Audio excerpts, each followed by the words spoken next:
ẹ wo tí Òṣùpá sọ fún mi nípa Shehu Jamiu àmì Ọlọ́run àti bàbá tó kú yẹn tí wọ́n pè ní Adamson. Ẹ wá wo wá sí àmì Ọlọ́run náà ṣé kò jọra wọn. Ẹ ká jọ fídíò yẹn.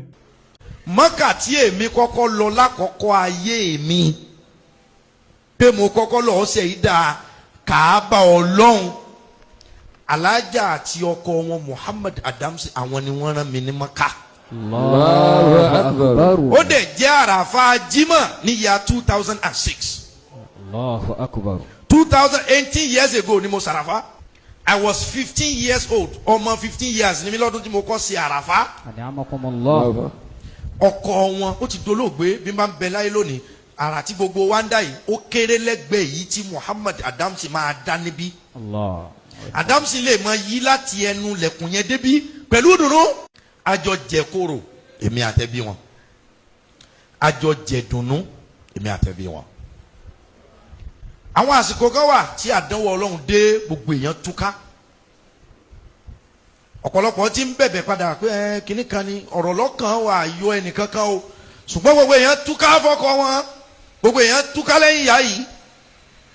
Mo dúpẹ́ pé dòní Ọlọ́run fún mi láǹfààní pé lójú ayé àti lẹ́yìn ọkọ wọn mo sì dúró pé ọ̀rẹ́ mi ni ẹbí yín mi ò dẹ̀ ní jáwọ́ lọ́rọ̀ yín láéláé. Ọlọ́run máa kọ sílẹ̀. Ṣùgbọ́n tó bá jẹ́ pé nípasẹ̀ oore ẹ̀dá máa ń rádánwò lóòótọ́ ọkọ wọn rí àdánwò nípasẹ̀ oore. Tó jẹ́ pé bàbá mọ̀ pé bẹ́ẹ̀ lòpin oore yẹn máa rí ni àbá pé ọba sì ṣèkà lérí ọ̀rọ̀ eléyìí o ọba sì ṣèkà ọba sì dájú ọba sì kúkú yàwọ́ délẹ̀ kọ́ mọ́ sóore yìí. Ó ṣe oore náà. Èsúrú pàdídà ńlájà ajá pàdídà ńlọlọdẹ.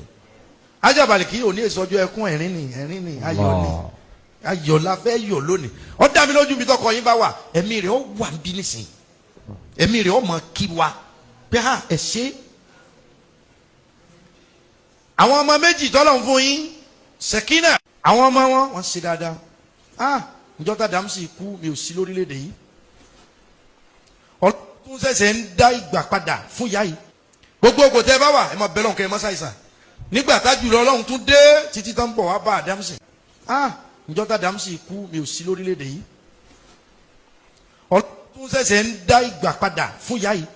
Gbogbo ògò tẹ́ bá wà ẹ máa bẹ lọ́nkẹ́ ẹ máa ṣàìsàn. Nígbà tá jùlọ Ọlọ́run tún dé títí tán bọ̀ wá bá Adamson. Kò sí ohun tá a fẹ́ sọdowó láti lè fi ra ẹ̀mí.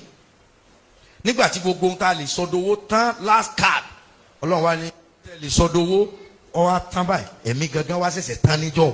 Allahu Akbar. Ìṣúdá kankan gbogbo tó ń jágbá ní ayé Ọlọ́run ní gbogbo ẹ̀. Máa ní kò ní gbà náà o. Ó ti yé mi sà. Ó ti yé mi sà. Ìyá wòlé gan o, ó ní nǹkan burúkú lọ́wọ́ o. Àbúrò ní ṣe wá o. Àmín sà, ó ti yé mi sà. Àmín sà. Nǹkan burúkú wà lọ́wọ́ wọn o. Wọ́n lè gbọ́lọ́ wọ́n lè má gbọ́lọ́. Àwọn àgbàlagbà ló fún wọn. Ìyẹn sì Ọlọ́run tẹ̀lé ẹ̀fà Ọlọ́run ló ṣe wọ́n ní tó ṣe wọ́n yẹn. Ó fi wọ́n ṣiṣẹ́ aburú ni. Ọlọ́run ọba lẹ́kẹ̀ọ́lá. Ọba tí ń fàṣẹ. Òun fi àwọn àgbàlagbà ṣọ́ṣẹ́ ni. Tòtò bá tó fún àwọn àgbàlagbà jẹ́ kankan bí ẹni ẹ̀ ń tọ́ra yìí. Bẹ́ẹ̀ni ọ̀rọ̀ àwọn àgbàlagbà dàbí ṣé ara máa rẹ̀. Tó fi àfáà tó kọ́ ní kéwúlẹ̀ ó dà wá. Tó bá kà wá rẹ̀ yìí ò ní kó má ní agbára tó ní ó máa ń. Èyí kò tó bá fẹ́ jẹ́ máa jẹ́ lọ́dọ̀ Ọlọ́run ni. Owó ìjẹ́ nìyẹn. Ọ̀sẹ̀ kọ́kọ́ máa ń dùn mí fáwọn àfáà nìyẹn wọ́n máa láwọn olùburú. Àwọn ní síra àwọn oníkan táwọn lè sà. Ẹ tó bá lè jẹ́sẹ̀ sí ẹ̀rí dáṣẹ̀ rí àfọ̀ ìlọ́ fi kóòtù múyàn. Ṣé wọ́n máa fi kóòtù múyàn? Àbí. Ṣé wọ́n ní kan tó lè sàkún pákó padà fún? Àbí o. Saheed Osupa ó tẹ̀. Láti gbà yẹn. Láti gbà yẹn bẹ́ẹ̀ ni o. Àwọn oníṣẹ́ àlọ́wọ́ ẹ tó bá jẹ́ èèyàn wọn. Tó ṣe tó bá wọ́n mọ̀ bó ṣe fẹ́ bá tiẹ̀ jẹ́. Ó lọ́wọ́ kó tó bá tàbí long discourse ó ní bàbá kan. Pàṣẹ yẹn wà lọ́dọ̀ òun. Ok. Ó máa wá sọ́dọ̀ òun láti ilé ìwé yẹn kò mọ ṣé òun náà ti bá ti sọ lọ. Ok. Ó ló máa ń ṣàdáyé lọ́dọ̀ òun ní kò lọ Mẹ́kà níláyé. Kí lórúkọ Adams kí lórúkọ woman kan báyìí. Okay. ọkọ̀ ẹ̀ máa ń gbẹ́sìn ní tó wà láyé ge mo ti mọ̀. Adamson. Òun lọ Mẹ́kà yẹn bá níta òun fún yín Mẹ́kà. Ó ní ẹ̀yàn lẹ́yìn tí Mẹ́kà yẹn tún ní bàbá yẹn wá ní àwọn kan náà kọ́ kó máa lò láti Mẹ́kà bàbá yẹn lókè. Èlò náà dá òun àtúnfò kówó ìwàlá mọ́tò. Wọ́n gbé mọ́tò sì ní látòkè òkun ó lẹ́ni ẹ̀ bójú jẹ́ tó rán Mẹ́kà. Àbí Ọlọ́run ní àwọn làwọn ṣáàdúrà fẹ́ nìyẹn. Táwọn kóra àwọn jọba táwọn bẹ bàbá bọ̀. Gbogbo oríire ò ti gbẹ́sẹ̀ lé. Àmì Ọlọ́run lẹ́yìn. Lóde. Lórí rí ẹ̀. Tí òfin ẹlẹ́nu ṣẹ́nu yà. Tó ń gbọ́ mi. Agbọ́yé sà mọ̀ ẹ̀sẹ̀ ń gbọ́yé nẹ́tíwọ̀kì yẹn fèlè. Bàbá ẹ̀ kú pé táwọn tátà ti ń dúró kílẹ̀ padà. Bí ìgbà tó ṣoore dáràn. So àwọn afá lóògùn. Ẹni tó bá ṣe oṣù dáadáa fún wọn tí ó tẹ̀ wọ́n lójúmọ́lẹ̀ ó ń gbọ́ mi. Agbọ́yé sà nẹ́tíwọ̀kì yẹn fèlè ní sà mo ń gbọ́ yín báyìí.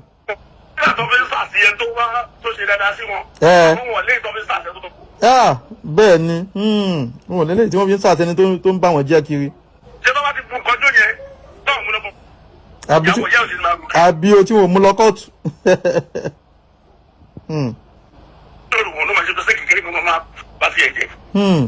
Ṣé fídíò yé wa dáadáa? Lẹ́yìn ìgbà tí mo kọlu àmì Ọlọ́run látara Alhaji Saheed Osupa lórí fídíò tí wọ́n ní kí n ṣe fún bàbá Kọ́lá Olóòtú tí wọ́n rán mi pé kí n ṣe fún wọn. Lẹ́yìn ọjọ́ kẹta tí ìṣẹ̀lẹ̀ Alhaji Saheed Osupa sọ pé kí n lọ bẹ àmì Ọlọ́run bó tẹ̀ jẹ́ pé mi ò ṣẹ̀. Wọ́n rán ẹnìkan tẹ̀lé mi pé kí n lọ bẹ àmì Ọlọ́run. Mo ṣe bẹ́ẹ̀ mo lọ bẹ àmì Ọlọ́run. Lẹ́yìn ọjọ́ kẹta Alhaji Saheed Osupa pè mí wípé àmì Ọlọ́run kò dáríjì mí, ó lè ṣe mí níkà o. Ẹ̀rù bà mí pé kò dáríjì mí kẹ̀, wọ́n ló lè ṣe mí níkà o. Wọ́n làwọn máa introduce àáfàá kan sí mi, a máa ṣiṣẹ́ fún mi. Mo lọ sílé Alhaji Saheed Osupa, wọn ò dọ́rọ̀ àáfàá sọ mọ́.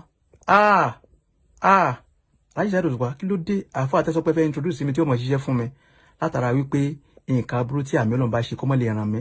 Alhaji Saheed Osupa wọn ò dá mi lóhùn, wọn ò dá ọ̀rọ̀ yẹn sọ mọ́. Ní ọjọ́ kan Alhaji Saheed Osupa wá pè mí bí wọ́n ṣe mẹ́nu lé ọ̀rọ̀ àmì Ọlọ́run. Ijó yẹn gangan ni mo bẹ̀rẹ̀ sí ní rìkọ́ọ̀dù wọn.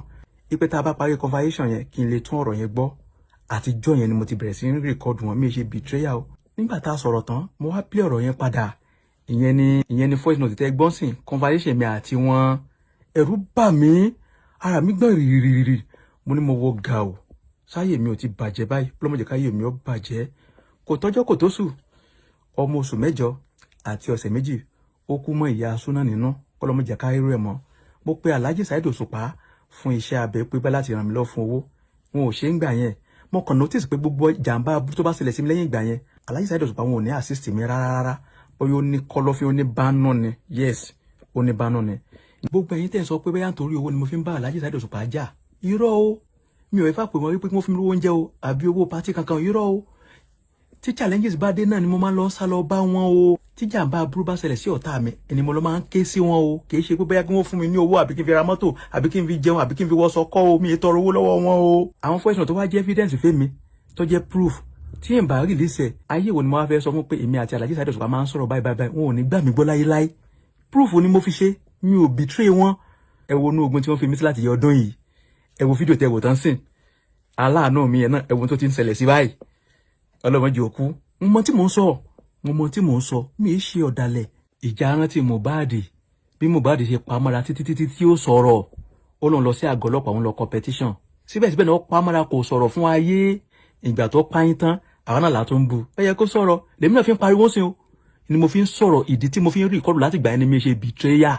Ìdí nìyẹn bẹ́ẹ̀ ni. Ṣé ti wá rí wípé èmi nìkan kọ́ ni ọlọ́pàá máa gbọ́rọ̀ ẹnu ẹ̀. Tí ọlọ́pàá bá ti mú mi tí mo ti yọjú síbẹ̀. Alhaji Saheed Osupa náà kí wọ́n máa wọn náà o. Kí wọ́n wá ro tẹnu wọn. Kò sí pé bóyá mo lówó mo lókìkí. Kí wọ́n wá ro tẹnu wọn o. Ìdí ni gbogbo tí mo ń pamọ́ láti yọ ọdún yìí nìyẹn. Gbogbo àjálù aburú ṣẹlẹ̀ sí mi. Mo kàn rẹ́rìn síta ni.